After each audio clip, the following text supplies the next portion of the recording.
Good afternoon, everyone. Thank you for joining us. We're excited to welcome Dan Cooperstein, the Senior Vice President of Compliance here at Corporate Synergies. Today, Dan's going to discuss the Trump administration and how it's reshaping employee benefits through executive actions, regulatory changes, and new legislation. Just a little administrative note, recording and slides will be sent out via email within the next day or two, as well as credits for those who are eligible for SHRM and HRCI credits that will also be in the email, along with a survey that we asked you to take. Dan, feel free to take it from there. Great. Thanks, Brianna. And thank you for joining me today for the Trump effect, understanding the second Trump administration's impact on health insurance and benefits for this year and beyond.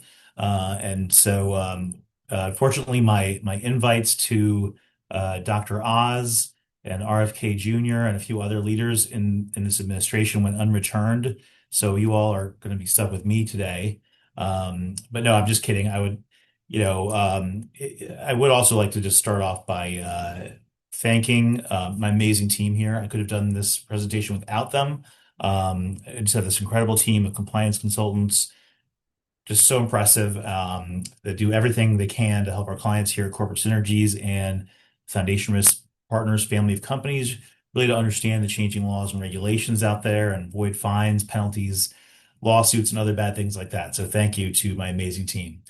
Okay, so let's talk about President Trump and his impact on regulatory compliance for health and welfare plans. So, as you can see, obviously a lot on the agenda today, and we're going to be moving very quickly because as we may not have time for all the questions at the end. So definitely feel free to submit your questions into the chat, and we'll try to get back to everyone that submits a question. Okay, great. So here we are today, over a year now into President Trump's second term in office. And I think there's really no question at this point that we've seen sweeping changes when it comes to healthcare policy, changes that are really reshaping the regulatory landscape for employer-sponsored benefits and insurance, particularly now in the areas of PBM and prescription drug pricing reform and transparency, reproductive health care, and more. And so that's really going to be the focus of today's discussion, right? We're going to zoom in and take a close look at some of these evolving laws, policies, and agency actions of this administration, and kind of try to figure out what those changes really mean for employers and plan sponsors in today's benefits and insurance marketplace, right? We're going to analyze how these things will impact things like audits, your healthcare costs, compliance strategies, things like that. But before we do get started, I do have one quick disclaimer, which is that Corporate Synergies does not take any political positions. We are purely agnostic. So even though we will talk about a lot of things that are inherently very political, this presentation is really for your benefit and your organization's benefit, and primarily so that you can get a better understanding, how the laws and rules are evolving right now and what that means for you and for your organization. So let's go ahead and kick this off by looking at the big healthcare policy shift that I call the Trump effect, right? What is he doing to impact health insurance in this country, and your costs as a plan sponsor and an organization? So one of the first things that Trump did when he took office, right, was he wrote a whole lot of executive orders, a ton of them. But before that, and I think just to get a better idea of how we even got here at all these executive orders and to add some context, right, I think it's helpful to do another rewind back to President Trump's first term in office, to kind of help explain like why he did all these executive orders and kind of what's happened, right? And I don't have a separate slide on this. I'm just going to kind of go through some of his big achievements real quick from the first term in office, right? He introduced new rules for and expanded this concept of association health plans that would allow small employers and self-employed entities to band together for large group ratings. Unfortunately, those were later invalidated by the courts and rescinded by the Biden administration, but very creative idea. He extended short-term limited duration insurance, or STLDI, to nearly a year, and renewable up to 36 months, just creating a lower cost alternative outside of the ACA rules.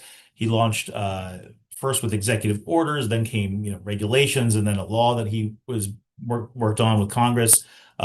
New hospital and group health plan transparency rules, which we've talked a lot about in previous webinars. We still will be talking a lot about that for some time to come. And he introduced individual coverage HRAs or ICHRAs, which offer greater flexibility and allow the group plans participants to buy coverage on the ACA exchanges. And he emphasized and really championed greater drug pricing transparency and most favored nation models. And he did attempt in that first term to make it easier to do drug importation in the US to lower costs. And I guess ultimately, kind of looking at all this together, right, the theme was, right, more options and more greater transparency, less mandates and enforcement, with a goal of making things easier for employers and lowering costs. I think those were kind of the big, right, that's kind of looking at it, in a kind of big picture look or view of it, right? And then along came the Biden administration that moved a lot of these things back, right? It was under the Biden administration that they restricted STLDI back to 4 months with no renewals. They rescinded those 2018 Association Health Plan rules. They issued uh, the Biden administration finalized very stringent and comprehensive mental health parity regulations requiring many compliance hurdles for completion of the MAPIA's NQTL comparative analysis, for example, which included a lot of hurdles, a planned fiduciary attestation requirement.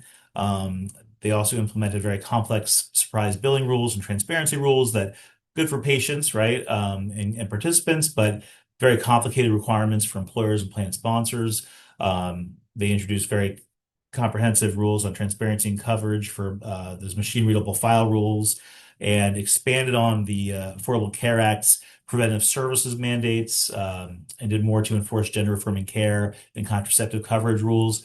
Kind of trying to, in some ways, kind of put that band back together, right? We saw like under the Biden administration, in some ways, it was like, let's put that Obama band back together and try to help, kind of get us back to where it was during the Obama administration, right? And then so naturally, what you saw with these executive orders, right, is that, you know, under the Biden administration, right, first was that, look, there's greater participant protections when it came to things like mental health, reproductive health care, surprise billing, but also a lot of administrative burdens and costs and mandates. And so naturally, what you saw with, President Trump coming back into office was, let's return back to some of those policies that the Trump administration championed in the first term in office. And we're not going to go into each of these executive orders in a lot of detail, as we've done that, I think, in past webinars.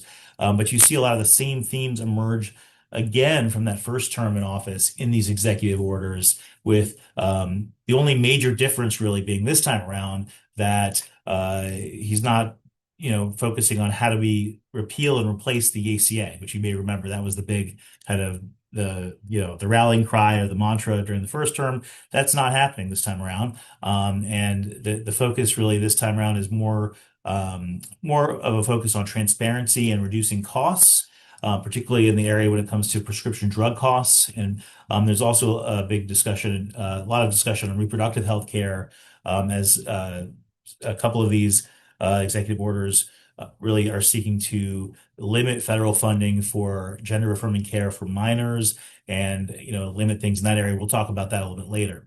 So what you see here is just on this next slide really are the things that the Biden administration's executive orders that were rescinded during the Trump administration. So a number of big things that when it came to things like that the Biden administration did to strengthen the Affordable Care Act's protections for participants.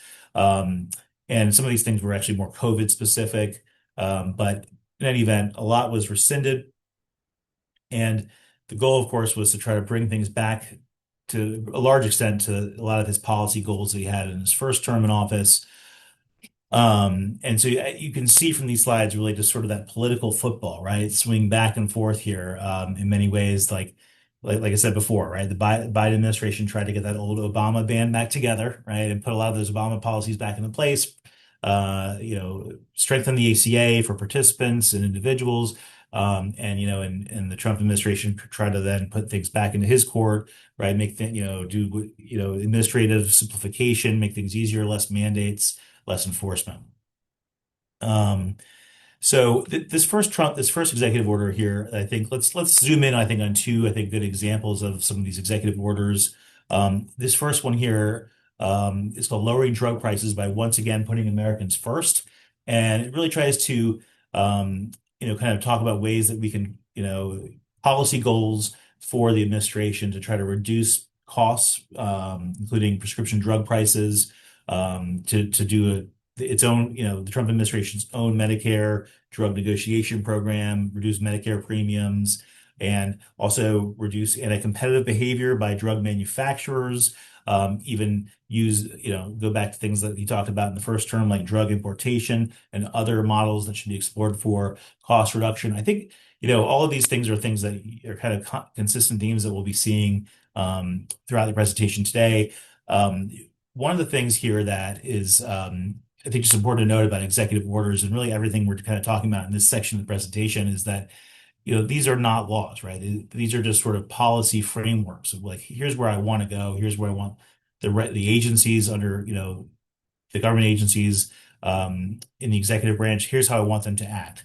And so that's kind of what we're seeing with these. Now, this one I think was actually a very big one, very momentous one. Delivering most favored nation prescription drug pricing to American patients came out in May of 2025.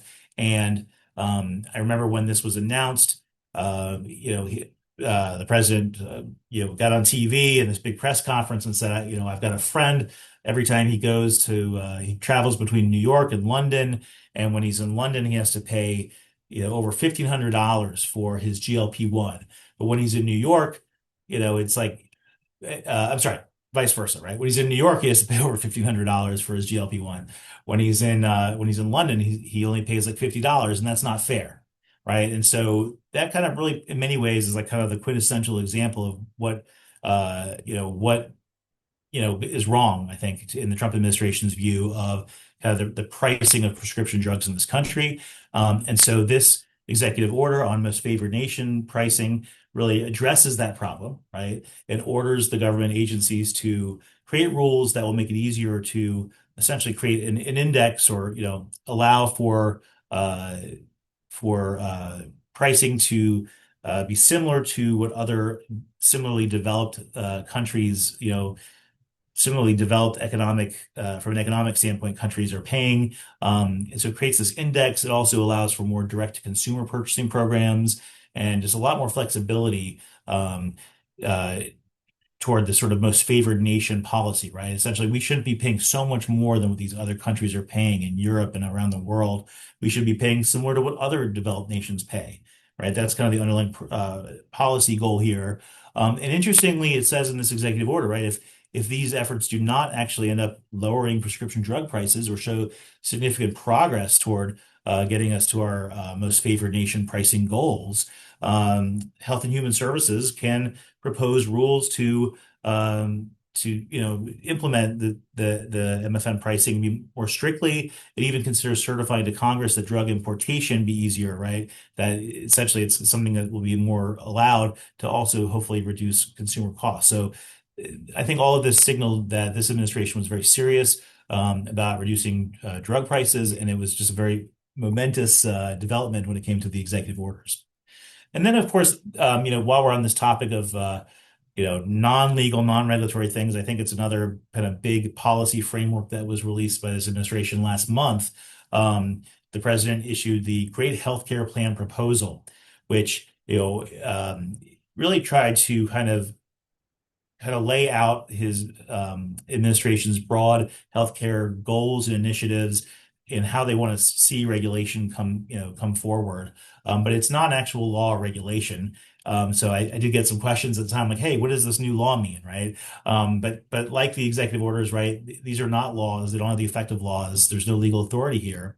But it is a framework, and it's a really great collection of the Trump administration's policy goals on healthcare, but also there's a lot of bipartisan policy goals here. There's a lot of things that are popular on both sides of the aisle, right? Like let's hold insurance companies accountable by requiring them to publish rate and coverage comparisons. Let's do more transparency and do all these other things. So while this I think was a great proposal, I think it was very harshly criticized out there in the world of healthcare economists and policy experts as really being kind of too idealistic and really not realistic enough, essentially, that it's just kind of unclear where some of these projected cost savings are going to come from out of this. But really, I mean, I think at the end of the day, right, many of these goals that were kind of announced in this policy framework would really be nice to have from both sides of the aisle. I think people on both sides of the aisle would love to have these types of things.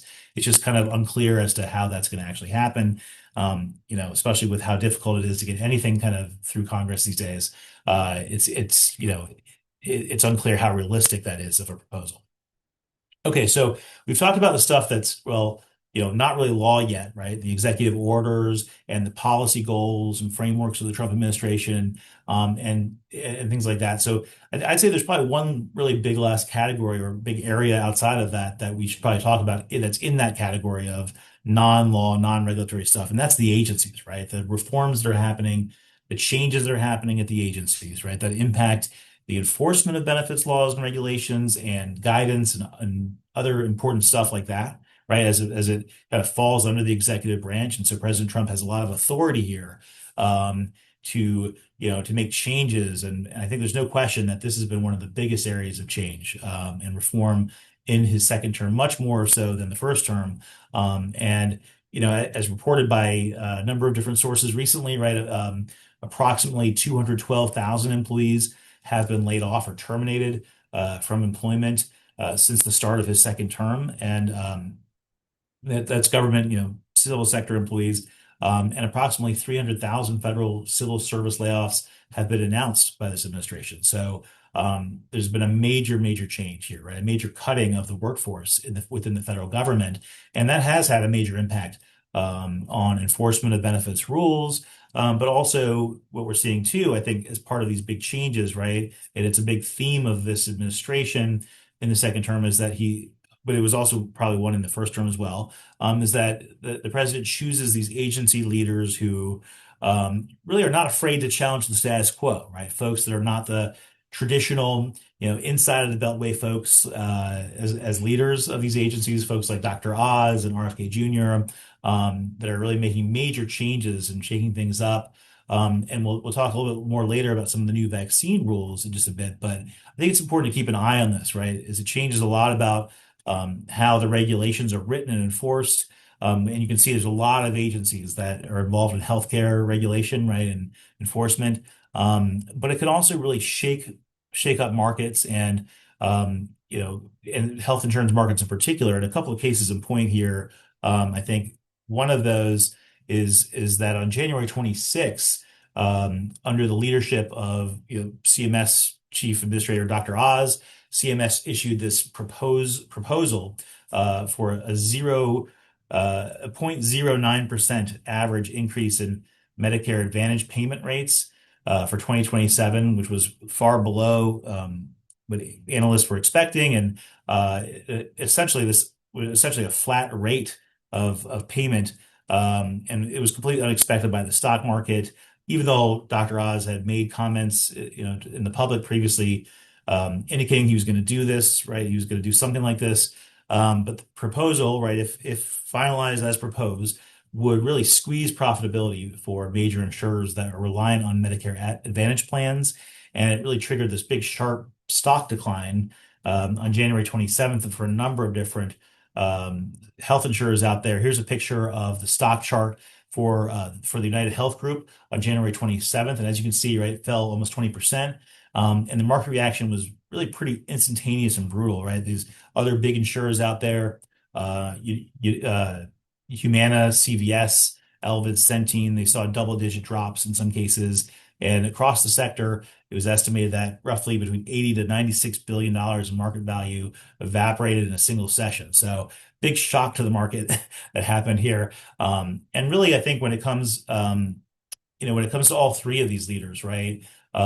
These are folks who are not afraid to shatter norms, to make changes that could really hurt insurers in the stock market, and really they're just not afraid to do the unexpected. And I think additionally, right, and this is really more just anecdotal from speaking with our clients and working with our clients across the country on different things, right, as well as speaking with other lawyers that practice in this area. There's been a major drop down in enforcement here. I think, which look, I think in some ways it's probably a good thing for employers and plan sponsors, right? And just speaking anecdotally, we saw much less enforcement of the ACA employer mandate penalties in 2025.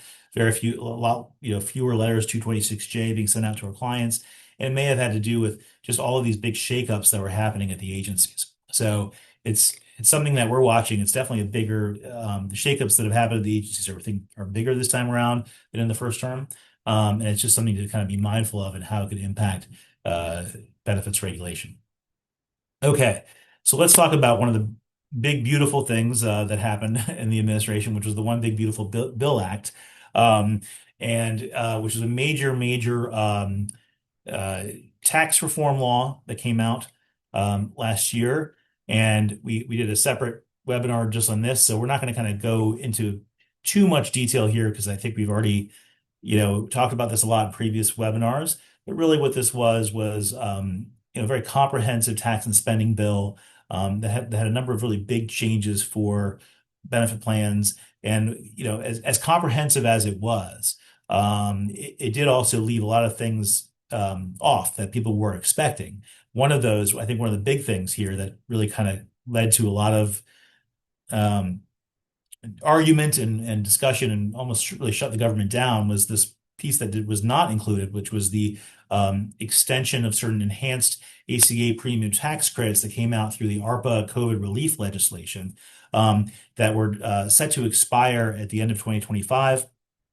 And that was really the thing that really, when that was kind of, I think a lot of people were expecting that to be continued as part of the OBA, the One Big Beautiful Bill Act.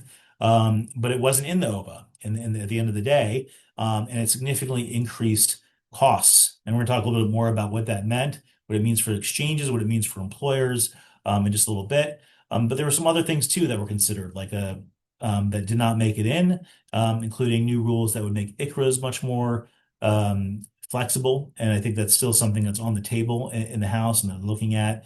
But all those things there were a lot of things that just didn't make it in.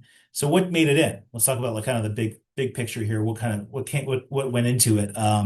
Well, there's a permanent restoration of this telehealth services safe harbor for high deductible health plans and HSAs. Basically, it allowed you to to have a telehealth plan and allow for its cost to be pre-deductible or not apply to the deductible.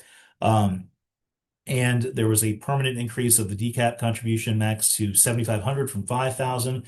But that was not indexed for inflation. It was basically at that $5,000 level for 40 years, and then just went up for 2026. Inclusion of direct primary care arrangements as coverage that does not disqualify HSA participation, and you could treat certain bronze and catastrophic exchange coverage as eligible for high deductible health plan treatment unless you could contribute to HSAs for those plans. And there were a number of other changes to the exchange eligibility and Medicaid eligibility funding rules and changes to education and transportation benefits. So a lot of things changed. We're not going to kind of go through all of those things today. We're just going to focus on some of the big ones that came out of this, right? One of the big ones, of course, was that this telehealth safe harbor, which I just talked about. There was also some guidance that came out in December of 2025 that kind of clarified a little bit more about what you can and can't do here. But essentially, you're allowed to utilize the telehealth safe harbor going back to plan years, getting after 2024. So beginning with the 2025 plan year, you can allow for that telehealth to be paid for outside of the deductible. And it just makes things a lot easier and more flexible if you have a high deductible health plan HSA. Same thing with this treatment of bronze and catastrophic exchange plans. This was also talked about in recent guidance from the IRS, and it allows you to make these things HSA compatible, which is extremely valuable. And then this direct primary care thing has been really popular as well. The direct primary care arrangements is kind of like, where you have like, oftentimes you think of like concierge care or, you pay a certain flat rate, flat fee to have access to a network of doctors. And in the past, right, previously these direct primary care arrangements were not eligible for, HSA contributions. You couldn't it would render it would render you HSA ineligible. But then at the beginning of this year, January 1, 2026, you could be enrolled in these direct primary care and make HSA contributions and be HSA eligible, with some restrictions about, there are some restrictions here, and there are also some state rules to be aware of. I know, for example, in New York, while it still can be done, there's just a few more hoops you have to jump through. So it's just important to also kind of check if this is something you're interested in doing and setting up. You definitely want to check with your state rules to make sure that you're doing it in a correct and compliant way. And of course, there were major changes to the ACA exchange rules. There were new pre-enrollment verification rules that came up that required you to, confirm that you're an eligible alien and that if you're an alien, right, and place of residence and other things. Well, in the past, it was much more of a sort of self-certify thing. Now you have all these additional kind of eligibility rules. And you may be wondering, what's that picture in the corner of that slide? That's one of my favorite blues musicians, Big Bill Broonzy. In the last presentation we did, we had a number of pictures of Big Bills throughout the presentation to try to keep everybody awake. This was, I think, the one that most people did not know who this Big Bill was. So I thought I would throw it in there and just so people knew who that was. Okay. So a lot of changes. So one of the big things, right, of course, was this no extension of these enhanced ACA premium tax credits. Okay. So this is, I think, right, it almost led to this government shutdown. Congress, was like, how do we deal with this, right? Because this is really what led to major double digit, 20% plus increases in the cost of premiums on the exchanges, was the fact that these ARPA enhanced premium tax credits were going away, right? They were going to be, they had added a lot more flexibility. If you were, they applied to households that were making over 400% of the federal poverty level. And, it just made things a lot easier, right? These enhanced tax credits made things less expensive. When they went away, the insurers raised costs, the premiums went up. And there were some other things here too that kind of didn't make it into the final bill that also contributed, to these costs going up, which was, for example, no extension of cost sharing reduction subsidies. That was something that was expected, as well. But what does this really mean, right? Big picture wise, right? Well, I think, like I said before, I think all the leading healthcare economists and experts out there were expecting an approximate 18% median increase on premiums on the exchange. The actual number exceeded that. Actually came out to a little over 21% at the end of the day, and in some cases well above that.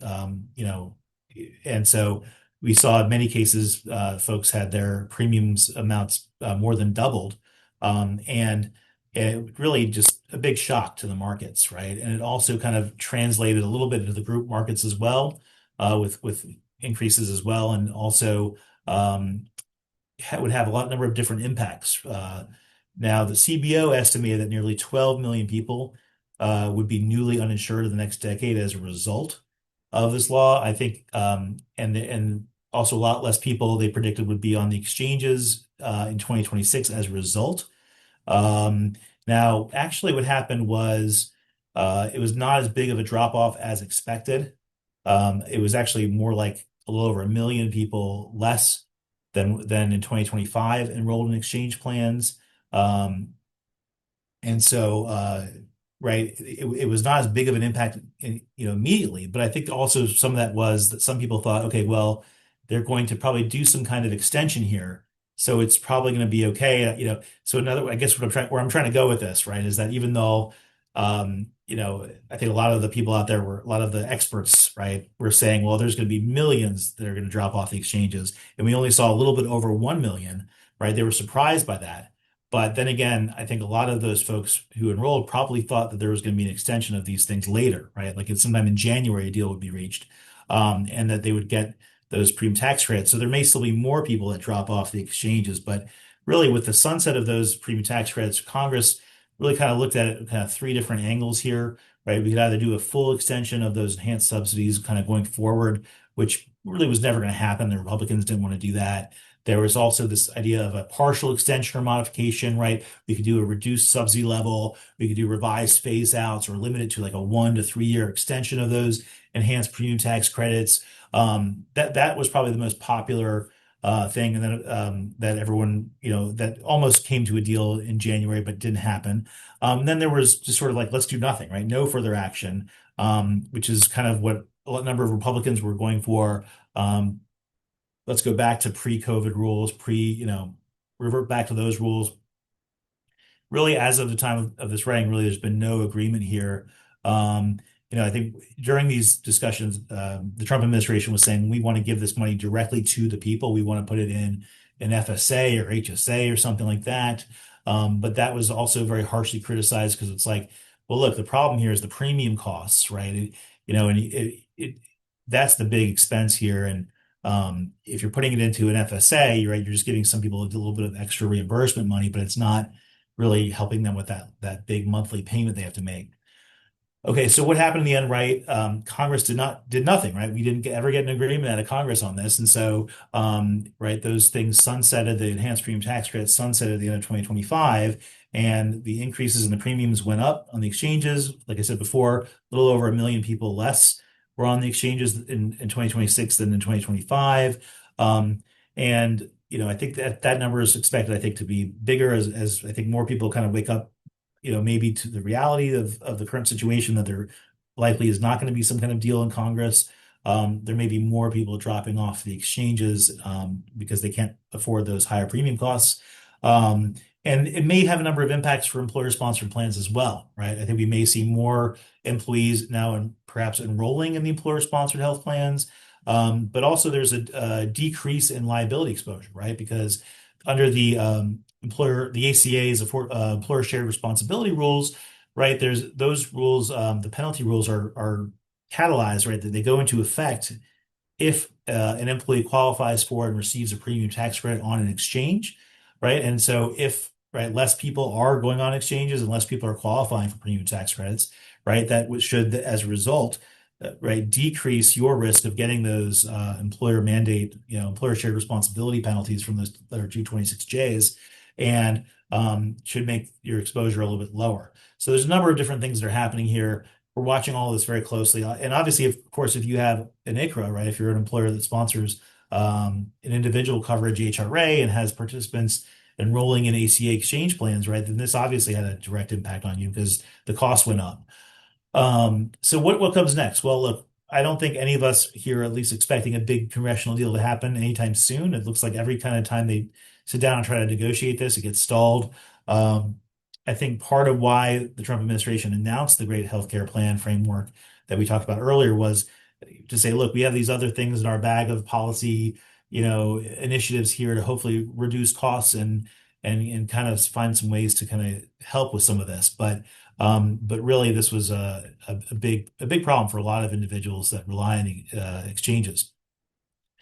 Okay, so if any of you guys have been paying attention to the news in the last couple of weeks, right, you know that there's been a major change that's happened, right, which is the largest PBM reforms that we've ever seen at the federal level, right, have just gone into effect. There was a big government appropriations and funding bill that just was signed into law, the Consolidated Appropriations Act of 2026, and that was signed into law by the president on February 3rd of this year. And just days before that, on January 29th, we saw a DOL proposed PBM fee disclosure rule. So PBMs as well as service providers for plans that deal with pharmacy benefit management services, they're going to be subject to these very comprehensive new fee disclosure rules that will require them to disclose really all of their compensation, both in initial estimated fee disclosures and in actual fee disclosures that are produced semi-annually. They're going to have to provide a very detailed explanation of the spread compensation, recoupment from pharmacies, anything that they're getting, any kind of rebate compensation, all of that stuff is going to have to be laid out for plans, so they know exactly how their PBMs and PBM consultants are getting paid, and of course affiliated brokers and consultants as well. And this is kind of many of these provisions were also mirrored, not just many of these provisions in this proposed rule that came out on January 29th were also mirrored in that legislation, the CAA 2026. But there's some different timeframes here. The proposed rule has a comment period that will end on March 31st and then is expected to go into effect for plan years beginning on or after July 1 of 2026. Whereas the statute, the CA 2026 that was signed into law, which goes even further than this, right? It actually prohibits rebate pass-through from it requires that any rebates are passed directly to the plan sponsor of a self-insured plan. And so all of these new requirements on this new statute, the legislation CA 2026, they'll go into effect much, much later. It said 30 months for plan years beginning on or after 30 months after the effective date. So that's August 3rd of 2028. And so basically for non-calendar year plans, the new statute with all of these new PBM requirements will go into effect September 1 of 2028. And then for most calendar year plans, it'll affect them for January 1 of 2029. Now, those reforms, really, that statute is really aimed mostly at the PBMs themselves, but it's going to have major ripple effects to clients, to our clients, to our employer plan sponsors out there, right? There's just going to be a lot more disclosure, and it's going to give the plan sponsors more rights and protections and audit rights and things like that to really kind of question how the PBMs are getting paid, and it's just going to completely change the whole structure and framework. Now, this is something we actually saw these types of initiatives happen over the last several years, happen at the state level. So several states have had significant PBM reforms, and we've been watching this happen now for a few years now. But really, this is by far the largest set of PBM reforms to hit the federal government ever, right, to date. So major change there. Okay. So let's talk a little bit about some of the other reforms and initiatives of the Trump administration in this area, right? So before all of these things happened in the last couple of weeks, there was a lot of talk from this administration about most favored nation pricing. We talked about that executive order, and along with that, there were a number of different agreements that were made at the end of 2025 and early 2026, and the Trump administration announced these agreements with major pharmaceutical companies to lower prescription drug prices, and to there was a big focus here also on an agreement that the Trump administration made with Eli Lilly and Novo Nordisk to reduce the cost of these very popular GLP-1 weight loss medications, when purchased through this new Trump RX exchange that would be set up, and which has now been launched. It was set for to be launched January 1 of this year. And it really creates this new online prescription drug marketplace where you can get these much lower costs. Essentially, it's the direct-to-consumer programs of these two drug manufacturers for the GLP-1s, and they offer much reduced costs. And what we're seeing from this really is a trend of, right, so I think prior to these announcements, we were seeing a number of large employers across the country take these GLP-1s out of the formulary. They're very high cost. And one method that was done here to try to still do something to help, employees and plan participants with their weight loss goals was to try to put these things on a HRA, right? So we saw this trend emerge where, employers offered like a discount card or something else to try to, reimburse the cost of these GLP-1s in the marketplace on the Trump RX program, as well. And I think that's really obviously it's a great thing, right, for employers to do that for their employees and for plan participants. But one thing you just have to be careful about, of course, is the compliance aspect of it, right? I think anytime you set up a reimbursement arrangement, it is still technically a group health plan. It's an HRA, and it's subject to ERISA and to other mandates in the, in laws. So you definitely need to have like a plan document. You have to follow some kind of administrative uh, rules for it. So there are things you still have to comply with when you set up these types of plans. And you can't just sort of reimburse them willy-nilly. But there is a big trend here coming where we're seeing like, like I said before, right? Employers taking these out of the formulary and then allowing them to be reimbursed when employees go and purchase them on their own. Okay. And I think kind of as part of this as well, right, we saw a little bit of a step back in the area of drug importation. With this case, Gilead v. Meritane, where essentially it was kind of a new kind of genre, a new theory of relief here for the drug manufacturers. Essentially, what happened was Gilead had this medication that was it was being imported from Turkey to a plan participant in the U.S. and they thought they got the wrong medication because the label was in Turkish, and they filed this lawsuit against a prescription drug importation vendor. And the interesting thing about this case was that they said not just did they say this was against FDA rules, but also that it violated the trademark rights of Gilead. So it was kind of like a new theory to get the prescription drug importation vendors to stop.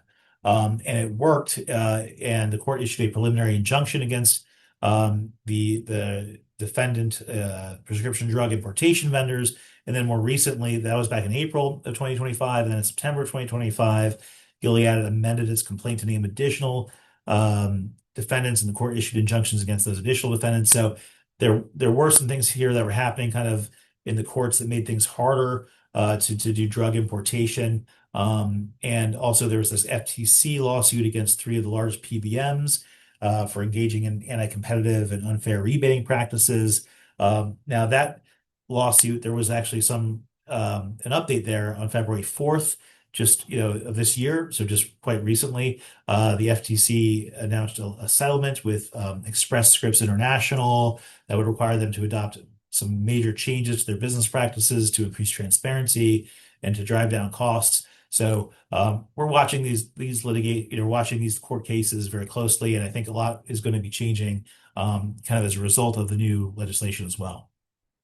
Okay.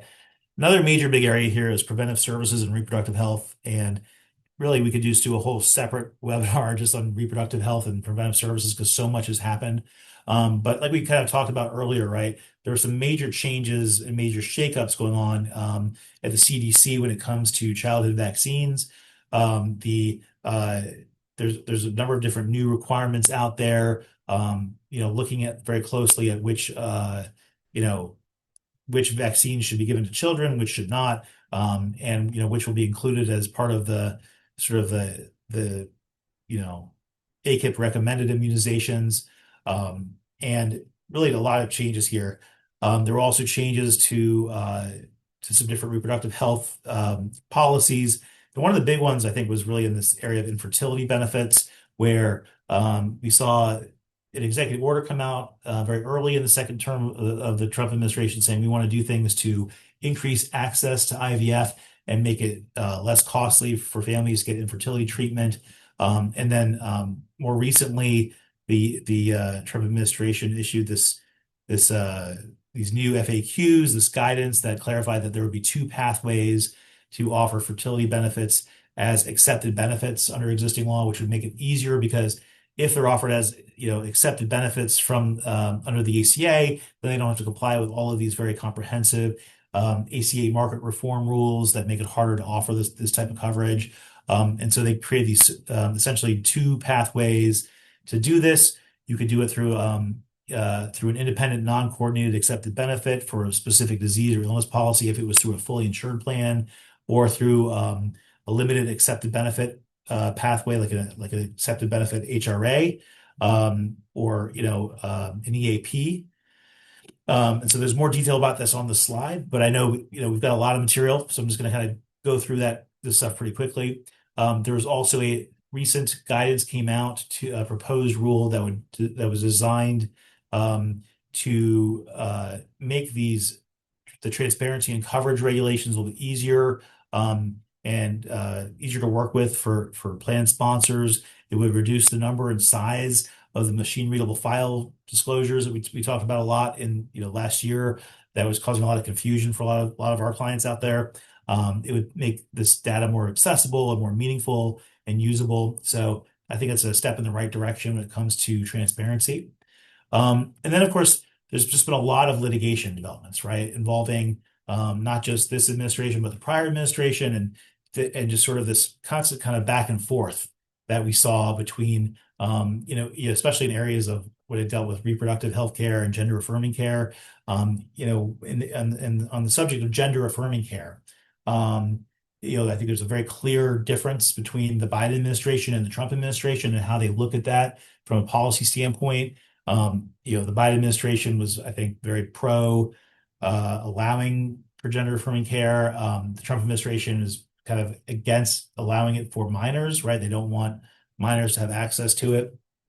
And they want to make sure that there's less federal funding for, they tried through these two executive orders. The Trump administration tried to limit federal funding for hospitals that do gender affirming care for minors, and then those were challenged in the courts, and essentially they were, held unenforceable to a certain extent, but doesn't mean you can't still have or limit gender affirming care on your plans. I think these are really just more about kind of what is the federal policy here. There were some efforts to try to interpret the ACA Section 1557, which has a prohibition about sexual orientation discrimination in it, to try to apply that to gender affirming care. There's just been a lot of cases here, kind of back and forth. Different circuit courts have different views on this and different takes on it.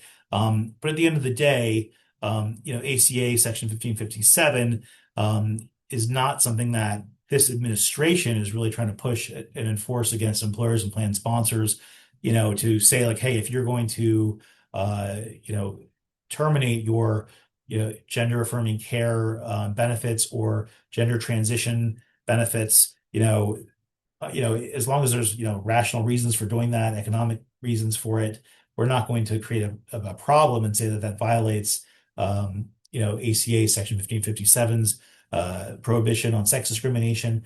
And so that's been kind of the take. I think most of the courts have come out that way. There's a recent case in the Southern District of Mississippi, Tennessee v. Kennedy, where a Mississippi federal district court vacated the provisions of this 2024 final rule that came out during the Biden administration, and implemented these 1557 rules, and it had expanded the definition of sex discrimination to include gender identity. So those rules were vacated or invalidated by this recent court. And then there's some other courts that have kind of gone differently. But I think what's clear is that the Trump administration takes a very limited role, takes a very limited view as to the extent and the scope of 1557. But I think it's important to remember that there is still law here. There is still binding law under the Supreme Court, in the Supreme Court decision of Bostock v. Clayton County, which was a Supreme Court decision that came out in June of 2020, and held that Title VII of the Civil Rights Act of 1964 protects employees from discrimination on the basis of sexual orientation and gender identity. In other words, it read into the prohibition in Title VII of on the basis of sex, which within that, right, you cannot discriminate on the basis of sexual orientation or gender identity, even with regard to employee benefits that you're offering as an employer. And there was a movie made on the basis of sex about Ruth Bader Ginsburg. This is very important to her. I think she would be, this was a big, this was an important legislation for her. And so I think at the end of the day here, right, I think it's important that I think there is a happy medium, right? I think there's a way to say, look, our organization can't afford to have these benefits, or, for financial reasons, it doesn't make sense. And we're going to kind of terminate those benefits for everybody at the same time, right? Plan it in advance, keep a memo in the file, write why you did it, show the economic validation for it, right? I think that's still okay. But if it looks in any way, right, like you're discriminating against a particular employee or person, or you're limiting that, it's focused on discrimination against an individual. And let's say, like, in that memo, you name that person who is having the gender transition or something like that, right? That's not going to be good, and that's probably going to violate Title VII. So I think you just have to kind of really be very, very careful in this area. And it's sort of still a very much an evolving area of the law. Okay, one of the other big things that happened here in the sort of litigation world was these MAPIA rules. We talked about that really briefly earlier, right? Which is that during the Biden administration, they issued a final regulation that had these very comprehensive, high hurdles you had to jump through to do your NQTL comparative analysis. You had to have a plan fiduciary sign off. There was a fiduciary attestation to show that you did your NQTL comparative analysis under MAPIA, the mental health parity law. And really, that was challenged by this lobbyist group, the ERISA Industry Committee, or ERIC. They filed a lawsuit saying, like, look, this final regulation really exceeds the statutory authority under MAPIA. It's arbitrary and capricious. It's too much, basically. As a result, even though that decision has not been finalized, on May 15th of 2025, under the new, the second Trump administration, right? The Department of Labor issued a statement of non-enforcement regarding this final rule about MAPIA, saying, like, we will not be enforcing these many different requirements in this final regulation until 18 months after a decision is reached, in this case of Eric versus HHS that we just talked about. So right now, right, this administration is not enforcing those very comprehensive and complex rules in that final regulation under MAPIA, but right, the statute still exists, and nothing says that they could still enforce the statute, which does require that plans create an NQTL comparative analysis under MAPIA. So more to come there. We're just going to stay tuned. But what's, I think, clear from this administration is that, right, this regulation went too far, right? It was too burdensome on employers. The cost impact, everything was just too much, and they're not going to really be enforcing that regulation. Whereas the statute is still out there and still does say that all plans need to create this NQTL comparative analysis. It was actually a statute signed by President Trump, CAA of 2021. Okay, a lot of material here, and I think we're probably not going to get through everything, but there was also a major change in the HIPAA reproductive privacy rule that came out in June of last year, June of 2025. Texas District Court invalidated these additional requirements and privacy protections that you had to have for reproductive health care, privacy rights in your training materials, your notice of privacy practices, and essentially, and also this regulation did have language in there about extra protections for substance use disorder treatment records. Now, the court only took out and invalidated the part about reproductive health care, and also said you could still keep it in there if you want to offer additional protections you can keep that language in your notice of privacy practices and still continue to offer additional protections for reproductive health care if you want to, but you don't have to. But you do still have to do those extra protections and have that language in your notice of privacy practices about substance use disorder treatment records. So realize that's very complicated and confusing, but we're here to help if you have any questions about that, or how that impacts your organization's notice of privacy practices. We can certainly help you with that. Okay, now obviously there's a lot going on. There was the Lewandowski versus Johnson & Johnson case that we talked about a lot in prior seminars about PBM charging too much, that led to allegations of violations of fiduciary duties under ERISA. That was dismissed, but there are other cases that are similar that are still out there. Basically, in this case, the plaintiffs failed to show that there was sufficient standing, that their damages were considered too speculative, but those other cases could still go forward. We also saw another big set of lawsuits come out under voluntary, what are called the ERISA voluntary plan lawsuits, which is a new genre of ERISA lawsuit, where essentially alleging that employers and their brokers, both alleged to be fiduciaries, engaged in self-dealing to maximize broker compensation and have essentially pay too much for voluntary plans. And they really looked at, these are some very new ideas that haven't been kind of considered yet, but I think it's still too early to see kind of where that's going to go. So what does all this kind of mean at the end of the day, right? I think clearly this Trump administration, the Trump effect, right, has had a huge impact on transparency, prescription drug costs, HSAs, right, and obviously the way that the agencies work, right? The whole our government agencies are going through radical changes, major cuts, layoffs, different types of policies that we haven't seen before. Um, and I think those are kind of big picture things here.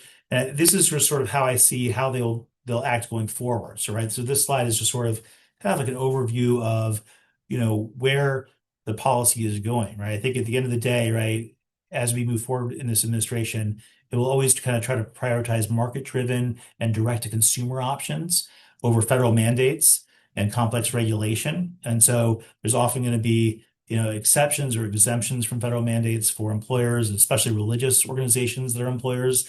And I think when it comes to reproductive health care, like they've stated, like the president has said many times, we're going to defer to the states on that. So if it's an issue about abortion or gender affirming care, and the states want to limit those things very severely, this administration sort of takes a hands-off approach and says, let's leave that to the states. Which has led to, I think, a little bit of confusion out there for some plan sponsors, but that's kind of the way it's been working. And I think there's been a big, of course, focus on how do we lower costs for individuals on the exchanges and in the individual market, and how do we lower prescription drug costs, right? I think the prescription drug cost thing is definitely front and center right now with all this PBM reform legislation coming center stage. And I think we still have yet to see, there's going to be a lot more regulations and guidance, coming out in the near term on that. So more to come there.